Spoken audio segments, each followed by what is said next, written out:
Okay, lots of stuff to cover, not a lot of time to do it.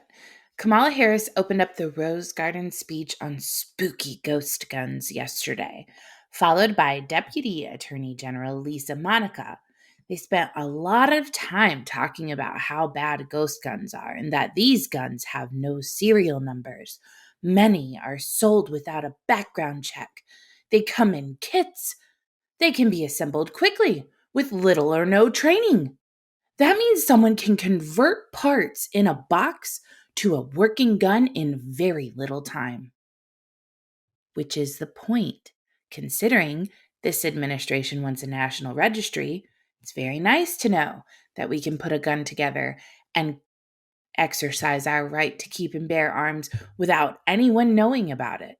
A couple high-level takeaways from yesterday's announcement on ghost guns and the nomination for the ATF director, or AFT if you're Joe Biden. First of all, AR uppers are not going to be serialized.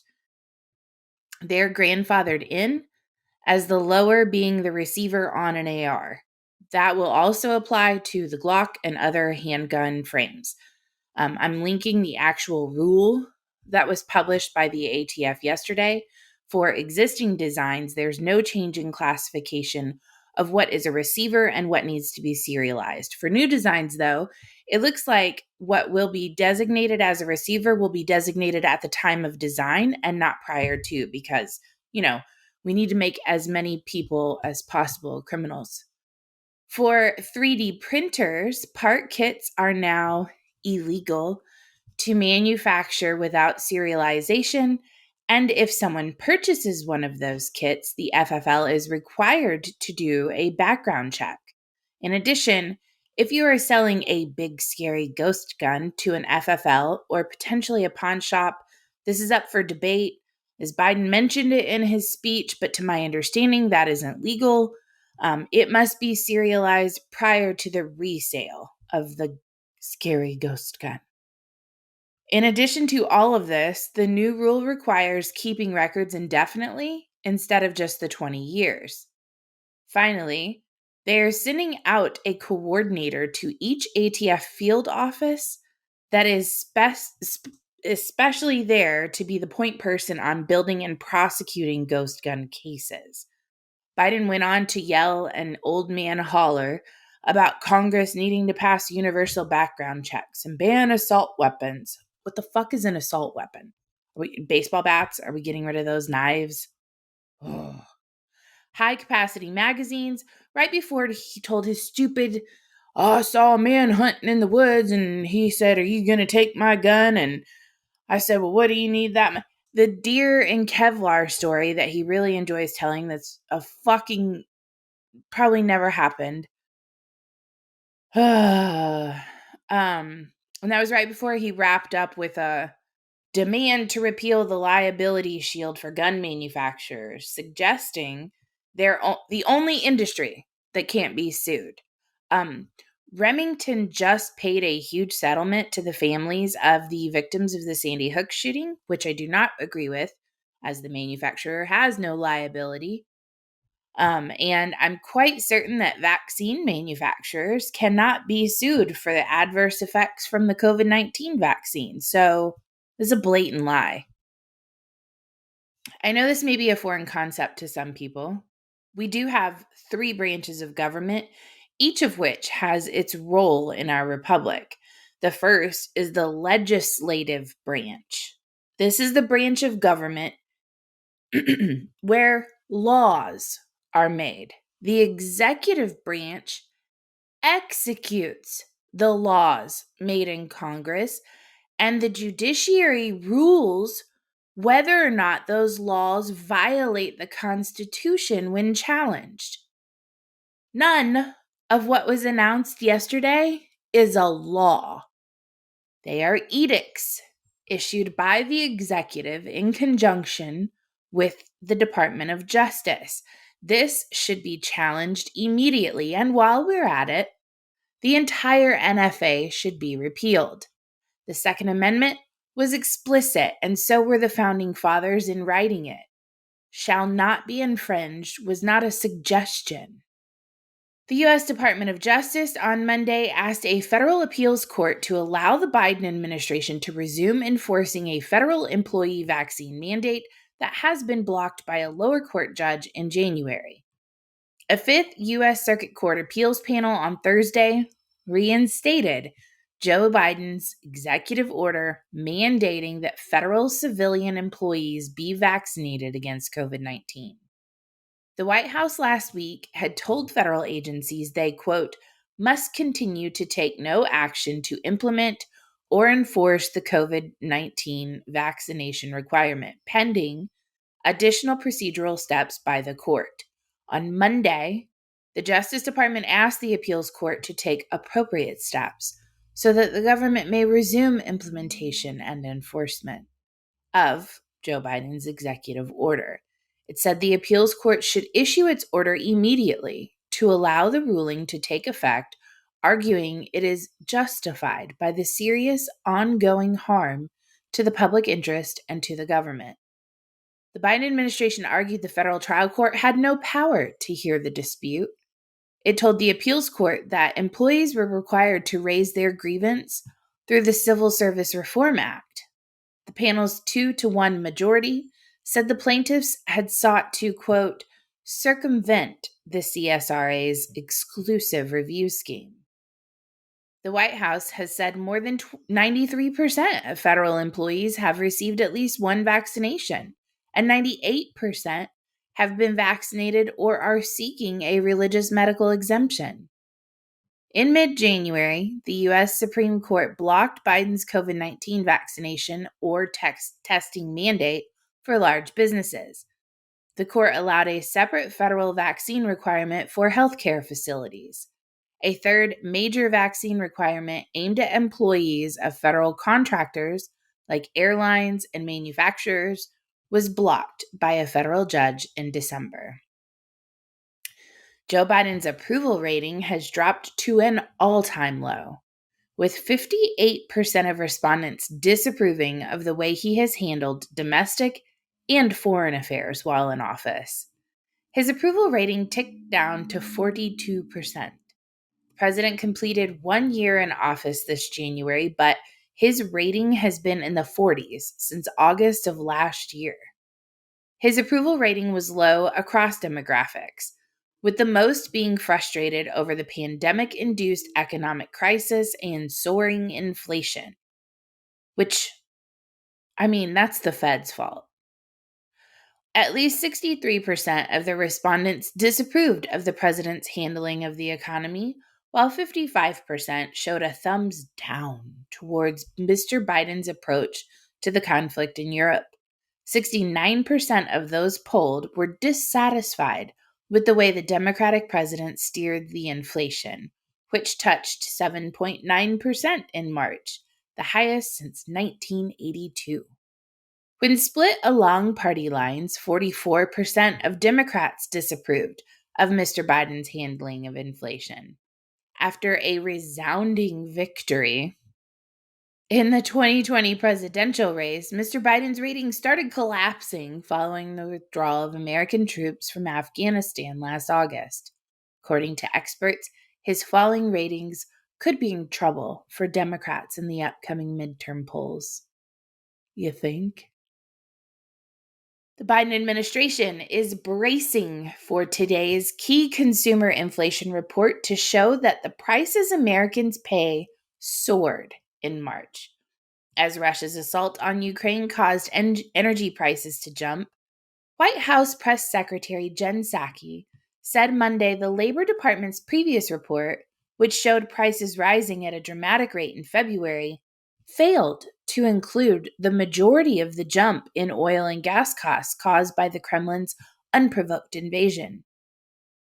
We expect March CPI headline inflation to be extraordinarily elevated due to Putin's price hike, Psaki told reporters. We expect a large difference between core and headline inflation, she continued, reflecting the global disruptions in energy and food markets. The Bureau of Labor and Statistics today will issue its March update to the Consumer Price Index, or CPI.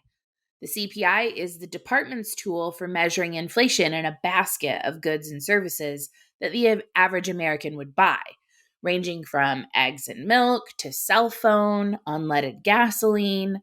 Economists consider two versions of the CPI data: the headline number that includes all prices that consumers face, and a so called core CPI that excludes often volatile food and energy price fluctuations.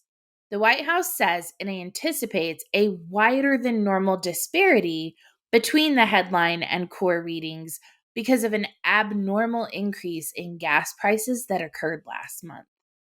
The price for a gallon of regular unleaded gasoline hit a record high of $4.33 on March 11th, according to the American Automobile Association. That price has slid to $4.11 a gallon, according to AAA.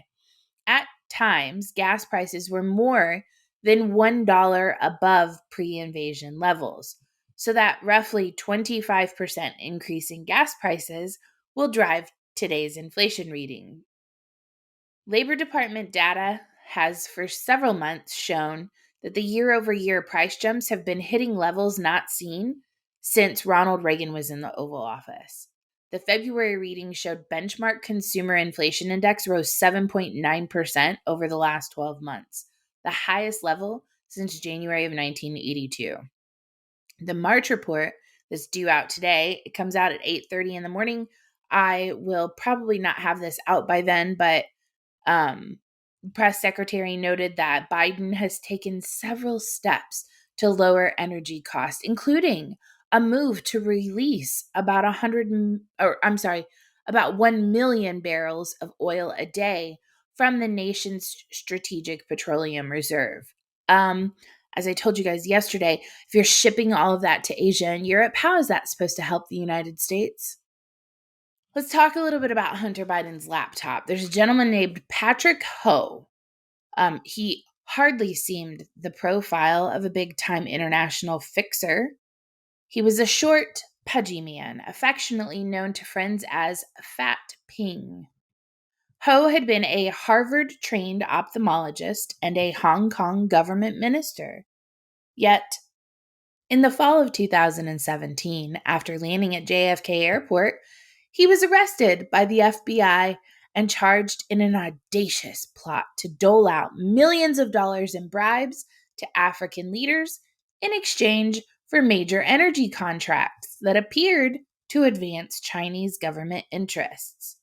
What emerged in his indictment and later trial and conviction in federal court was a revealing portrait of Chinese influence peddling that included allegations that Ho arranged to broker arms deals, including the sale of rocket and grenade launchers, to countries in war zones in Africa and the Middle East. There was one noteworthy detail, however, about Ho's global wheeling and dealing that went unmentioned in federal court documents or Justice Department press releases at the time. During the same period that he was being pursued by the FBI for his role in the global bribery scheme, Ho and his boss, Yi Jianming, a billionaire oil tycoon with past ties to a Front for the People's Liberation Army, had entered into a business relationship with two members of the Biden family, President Biden's son, Hunter Biden, and the president's brother, James Biden. When Ho was arrested by agents at JFK, the first call that he made was to James Biden. The president's brother later told the New York Times that he believes the call was intended for his nephew, Hunter. At the time, Ho's connection to the Bidens was unclear.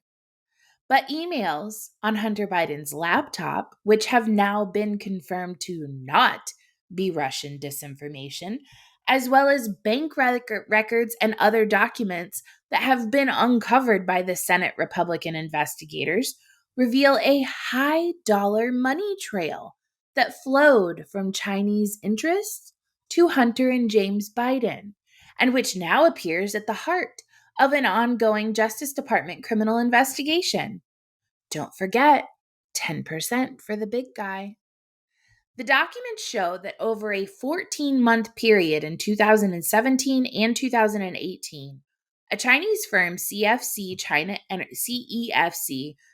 Energy, which was founded by Yi and whose nonprofit wing was run by Ho, paid $4.8 million to an investment vehicle controlled by Hunter Biden. During that same time frame, Hunter Biden's firm transferred $1.4 million to James Biden's consulting firm. In September of 2017, just 2 months before the Chinese businessman's arrest, Hunter Biden, who is a lawyer, signed a retainer agreement to represent Ho. According to emails found on his laptop and since authenticated, Chuck Grassley separately obtained bank records showing $1 million was paid to Biden in March of 2018 for the representation, although it's not clear what work, if any, he did for Ho. Court records of Ho's criminal case show no indication that Biden or his law firm at the time, which is Bose Schiller Flexner, participated in Ho's legal defense. Among the questions that have been submitted to Messiers, the Biden's lawyer, were what work Hunter Biden did for the $1 million retainer and what work James Biden did for the $1.4 million paid to his consulting firm. Neither have responded. But there are indications Hunter Biden had a good reason to suspect the Chinese intelligence connections of Ho and Yi in a May 11th, 2018 audio recording of a conversation with an unidentified woman found on the laptop, a copy of which has been obtained by Yahoo News. Hunter Biden complained about getting a phone call from a New York Times reporter asking about his representation of Ho. He is literally the fucking spy chief of China, Biden says to the woman, clearly overstating Ho's role. It's unclear why the conversation, which was recorded by the woman, was on the laptop. In the same conversation, Biden also talked about phone calls he had gotten from his father about media inquiries into his business affairs. And he complains that Yi, who he refers to as my partner and the richest man in the world, had recently gone missing in China and was unable to get in touch with him. Yi, who apparently ran afoul of President Xi Jinping, has not been publicly seen or heard from since.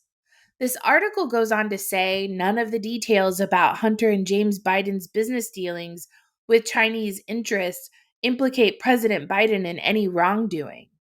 But the depth and breadth of the Biden's financial ties with Ho and Yi raise very real and not so new questions about whether or not they were targets of a Chinese influence operation that, separate and apart from an ongoing criminal probe into Hunter Biden for tax fraud and foreign lobbying violations, also represents a counterintelligence threat.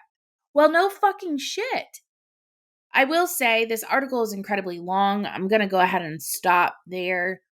There is a lot of misinformation represented within, like the suggestion that the WikiLeaks dump was a Russian hack to hurt the Clinton campaign from John Podesta's emails, none of which was refuted. It just happened to be made public. I encourage you guys to read the article in its entirety. The idea that Joe Biden cannot be implicated is, shall we say, interesting. That is all for Tuesday's edition of Everything Yesterday This Morning. I love you guys. I hope you have a great Tuesday. Like, share, subscribe, do all the things. We'll see you guys tomorrow.